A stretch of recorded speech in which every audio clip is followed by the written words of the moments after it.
En même temps, c'est ça bizarre. Ici, l'équipe E6 TV avec la chroniqueuse Tansia alias Sadi Chauffeur Maya. On dit que le mic, en avant pour le ciel. Revenir à toi, c'est là mon combat. Donc le message il est simple, à trois niveaux. Le premier, dire qu'une nation sans jeunesse est une nation sans avenir. Il est donc question de dire à nos jeunes que nous sommes la relève, nous sommes l'avenir, et leur dire que les actes qu'ils posent aujourd'hui sont des semences. Tôt ou tard, les semences portent des fruits, en bien ou en mal. Et donc ce qu'ils sont appelés à être demain passe par les actes qu'ils posent aujourd'hui. Le premier point, c'est d'emmener notre jeunesse à prendre conscience que nous sommes la relève de demain. Vous savez, il y a un proverbe de chez nous qui dit ce sont des jeunes arbres qui pérennisent la forêt. Demain, nous allons gérer le pays. Parce que ceux qui nous gèrent aujourd'hui, nos pères ont été des jeunes autrefois qui ont reçu des instructions des aînés et qui ont su garder les valeurs. Parce que la jeunesse a la capacité de garder, préserver les valeurs.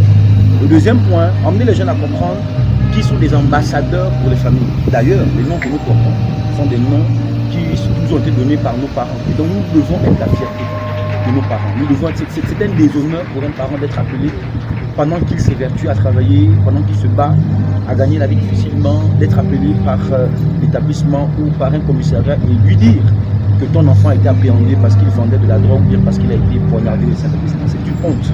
Et aucun parent ne peut rester indifférent face à ce constat alarmant que nous avons aujourd'hui en milieu jeune. Et c'est triste. Donc le deuxième point, c'est emmener les jeunes à comprendre qu'ils sont les représentants, les dignes ambassadeurs des familles. Le troisième point, dire aux jeunes que Dieu les aime. Dieu aime la jeunesse.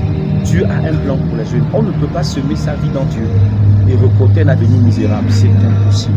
Dire aux jeunes que notre pays est un pays béni. Nous avons la grâce d'avoir un pays en paix. Je suis l'actualité à l'étranger, c'est alarmant de voir les enfants qui sont calcinés à l'école, de voir des pays qui sont troublés. C'est assez inquiétant, mais notre pays est un pays de paix, c'est un pays de joie. Depuis des années, notre pays a la réputation d'être un pays de paix et c'est une grâce que de fréquenter dans les établissements où nos autorités se battent pour mettre le confort. Et pour cela, en dernier mot, j'ai envie les jeunes à respecter notamment les mesures barrières dictées par le gouvernement qui nous amènent, n'est-ce pas, à vivre longtemps et à prendre conscience que la pandémie est réelle. Mais nous devons veiller les uns sur les autres et respecter toutes ces mesures qui nous sont données. D'accord, dernière question, combien d'établissements sont convoqués aujourd'hui? On a plus d'une quinzaine d'établissements convoqués aujourd'hui et c'est la première étape. Nous continuons notre tournée dans le but de sensibiliser. Pour cela, nous allons inviter d'autres lycées à y prendre part. Et c'est d'ailleurs un appel que nous lançons.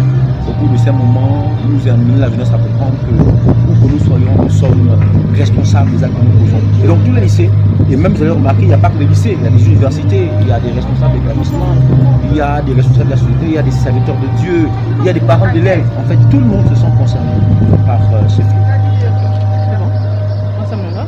Oui, moi ce que je voulais savoir c'est est-ce que vous avez par exemple des pasteurs ou d'autres chefs religieux qui vous accompagnent dans cette sensibilisation par exemple? Bien sûr, nous avons plusieurs responsables de Dieu qui nous accompagnent. D'ailleurs, il faut dire que le mouvement des jeunes féminines pour Jésus est un rassemblement des jeunes chrétiens de différentes églises de l'éveil du Cameroun. Donc nous travaillons avec les pasteurs qui soutiennent l'action. Et pendant que nous sommes là, ils sont en train de prier pour nous.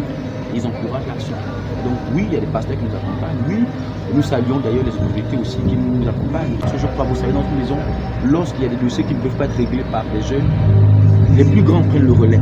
Ils se réveillent et disent, parce que parfois les mots que comprennent les jeunes sont les mots employés par les jeunes. Et donc nous avons le soutien des parents, des pasteurs, des responsables d'établissement, des autorités. Et d'ailleurs nous saluons toutes ces personnes-là qui nous portent à cœur.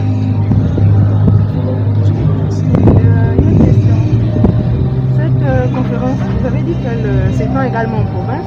Est-ce que vous avez déjà commencé par exemple en province? Oui, depuis quasiment 2017, nous avons eu à faire des tournées à l'intérieur qui d'ailleurs ont porté des fruits. Donc avec la grâce de Dieu, nous allons voir selon la disposition, selon les mesures et selon les moyens. Et comment étant cela avec la grâce de Dieu. Parce que nous croyons, il y a un appel très fort.